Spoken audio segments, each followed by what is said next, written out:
안녕하세요, 세법전사입니다. 이제 연말정산을 준비해야 될 시기가 왔습니다. 그래서 오늘 제일 기본적인 인적공제에 관련된 내용을 좀 설명을 드리려고 합니다. 이게 참 쉬운 것 같으면서도 참 많이 헷갈리는 부분이거든요. 일단 연말정산 기본공제에 대한 개념은 근로자 본인, 배우자를 포함한 가족 등 기본공제 대상자 1인당 150만원씩 차감을 해주는 겁니다. 자, 이 150만원이 세금을 150만원 빼주는 게 아니에요. 그러면 어마어마한 혜택이죠. 소득으로 150만원이 빠지는 거다 보니 사실 세율을 곱했을 때는 막 그렇게 엄청 크지도 않지만 이게 많아지거나 세율이 높으신 분들한테는 아주 많은 혜택이 될 수도 있습니다. 자, 그렇기 때문에 내가 넣을 수 있는데 넣지 않았는지 아니면 넣으면 안 되는지 넣었는지 잘 체크를 해보시고 넣으셔야 돼요. 왜냐면 이게 연봉이 높으신 분들은 세무서에서 당연히 이제 걸러가지고 잘못했다라고 하기 때문에 이 기본공제가 되냐에 따라서 뭐 여러 가지 이제 카드, 의료비, 뭐 기부금 등등 다 달라지기 때문에 이러한 부분을 잘 체크를 하셔야 됩니다. 기본공제가 안 되다 보니 우르르 빠져가지고 세금 많이 토해내시는 분도 있거든요. 자, 그래서 일단 기본적인 내용을 알았고 이 부양가족에 속하는 기준이 있습니다. 본인은 당연히 돼야겠죠. 내 거 내가 하는데. 자, 그리고 배우자 같은 경우에는 나이는 상관없어요. 나이는 상관없지만 소득에 대한 기준이 있습니다. 근로소득 같은 경우에는 500만원, 그리고 사업소득 같은 경우에는 100만원 이하인 경우에만 소득 요건이 충족하기 때문에 기본공제 대상자로 반영이 가능합니다. 만약에 배우자가 나이는 뭐 상관없으니 소득이 150만원이다, 안 돼요. 근로소득이 105만원이다, 안 돼요.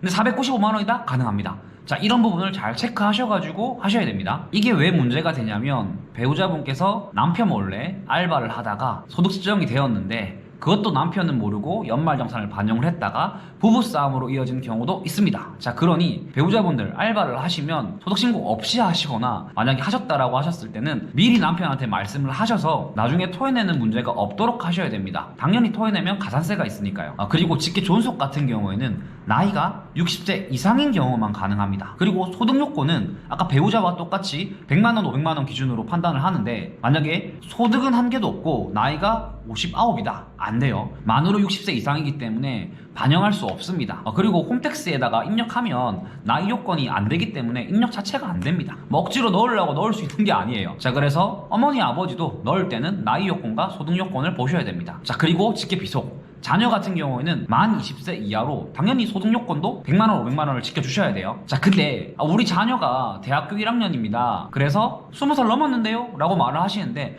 대학교 1학년 때까지는 만 20세이기 때문에 반영하셔도 돼요. 자, 지금은 없겠지만 빠른 연생 있잖아요. 빠른 연생은 사실 대학교 2학년 때까지 가능하죠. 왜냐면 만으로 20세가 안 됐으니까. 근데 2000년 이후로부터인가 빠른 연생이 사라졌다라고 알고 있거든요. 지금은 없다. 자, 그래서 빠른 연생은 혹시나 있다라고 하면 주의하셔야 됩니다. 자, 그리고 위탁 아동도 가능합니다. 위탁 아동 경우에는 6개월 이상 직접 양육한 경우에만 부양가족으로 공제가 가능합니다. 기본적인 요건을 알아보았는데 이거는 당연한 부분이고, 자, 여기다가 추가해서 해주는 추가 공제라는 게 있습니다. 이 추가 공제는 좀 더 디테일한 요건이 있는데, 자, 기본적으로 경로자 우대 공제가 있습니다. 첫 번째로 경로자 우대 공제가 있습니다. 기본 공제 대상이면서 70세 이상인 경우에는 추가로 100만원을 더 해준다는 겁니다.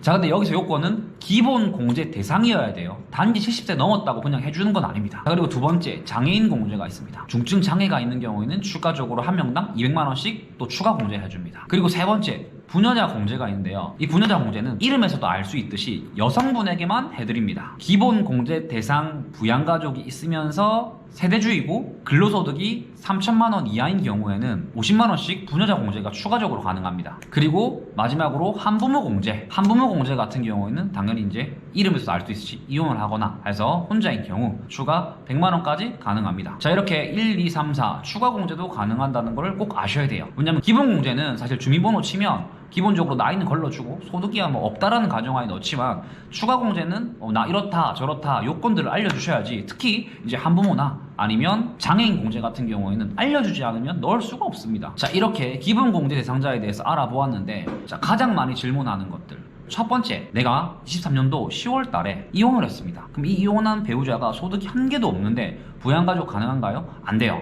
이혼을 했으면 남남이에요. 그렇기 때문에 반영할 수 없고 대신 24년 1월 3일 날에 아버지께서 돌아가셨어요. 자, 그러면 아버지는 소득도 없고 나이도 60세 이상입니다. 반영 가능한가요? 네, 반영 가능합니다. 이혼과 돌아가시는 거는 약간의 차이가 있어요. 24년도이지만 되는 게 있고 안 되는 게 있어요. 그거 잘 체크하시고, 그리고 이 소득 금액 중에서 사업소득을 가장 기본적으로 생각을 하지만 양도소득도 있어요. 자, 예를 들어서 배우자분이 소득이 한 개도 없어요. 근데 배우자분 명의로 집이 있어가지고 집을 판매를 하고 거기에 대한 소득이 발생했다. 자, 그랬을 때는 부양가족 반영이 안 됩니다. 정말 디테일한 부분인데 잘은 없고, 사실 연말정산할 때 소득 없냐 물으면 당연히 일 안 합니다 라고 하지, 집 판 거에 대한 부분을 판단하지 못하거든요.